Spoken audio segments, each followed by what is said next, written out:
नमस्कार। तृणमूल कांग्रेस सुप्रीमो ममता बनर्जी ने साफ तौर पर कहा है कि वह गठबंधन में सीट शेयरिंग को लेकर बात करने के लिए दिल्ली किसी नेता को नहीं भेजेगी और दो सीटों से अधिक कांग्रेस को देने के लिए तैयार नहीं दिखाई देती है। लेकिन तृणमूल कांग्रेस सुप्रीमो ममता बनर्जी ने कहा है कि कांग्रेस नेता श्रीमती सोनिया गांधी यदि फोन करेगी तो एक और अधिक सीटें दी जा सकती है, अर्थात मुर्शिदाबाद और मालदा दक्षिण के अलावा भी एक सीट और देने के लिए राजी दिखाई दे रही है तृणमूल कांग्रेस मुस्लिम वोटों को एकजुट रखने के लिए कांग्रेस को इस गठबंधन से अलग भी जाने नहीं देना चाहती है।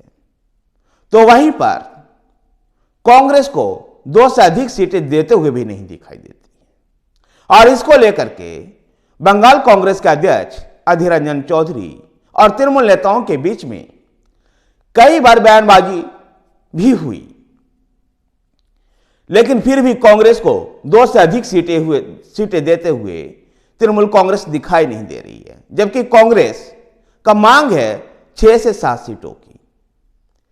तृणमूल कांग्रेस का दावा है कि पिछले बार 39 लोकसभा सीटों में कांग्रेस का वोट प्रतिशत 5 से भी कम रहा है।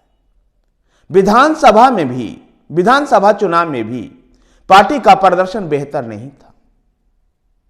ऐसे में कांग्रेस को सीट देकर के ये सीटें खराब की होगी और इससे बेहतर है कि तृणमूल कांग्रेस इन सीटों पर मजबूती के साथ चुनाव लड़े, मजबूती के साथ चुनाव लड़ करके भारतीय जनता पार्टी को हराने का काम करे। तृणमूल कांग्रेस सोनिया गांधी के फोन के बाद एक सीट एक्स्ट्रा देने के लिए तैयार है, जो कोई भारतीय जनता पार्टी द्वारा जीती हुई सीट होगी।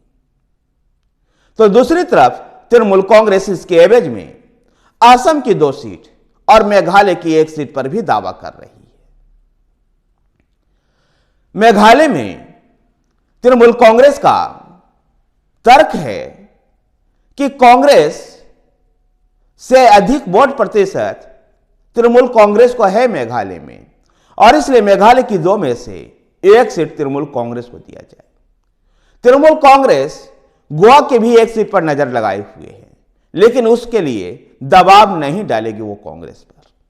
लेकिन असम के 2 लोकसभा क्षेत्र और मेघालय के 1 लोकसभा क्षेत्र के लिए वो कांग्रेस पर दबाव डालेगी और कांग्रेस पर दबाव डाल करके अपने पार्टी की INDIA गठबंधन में भी स्थिति को मजबूत रखना चाहती है। तृणमूल कांग्रेस लेफ्ट पार्टियों के लिए कोई भी सीट छोड़ने को तैयार नहीं है, तो लेफ्ट पार्टी भी तृणमूल कांग्रेस के साथ गठबंधन को तैयार नहीं। ऐसे में बंगाल में एक त्रिकोणीय मुकाबला दिखाई दे सकता है और इस त्रिकोणीय मुकाबला में कांग्रेस वाम दलों के साथ ना हो, इसलिए कांग्रेस को भी अपने साथ रखने का प्रयास कर रही है ममता बनर्जी। और इसके तहत देखना होगा कि 2024 में जहां एक तरफ तृणमूल कांग्रेस और कांग्रेस का गठबंधन होगा, तो भारतीय जनता पार्टी मिशन 35 के तहत 35 सीटें जीतने का लक्ष्य लेकर के चुनाव मैदान में उतर रही है, तो लेफ्ट भी चुनाव मैदान में होगा।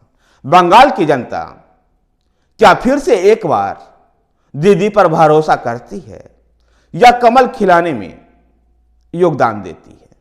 धन्यवाद साथियों। वीडियो को लाइक कीजिए, शेयर कीजिए। हमारे साथ बने रहने के लिए हमारे चैनल पॉलिटिकल पेज को सब्सक्राइब कीजिए। धन्यवाद।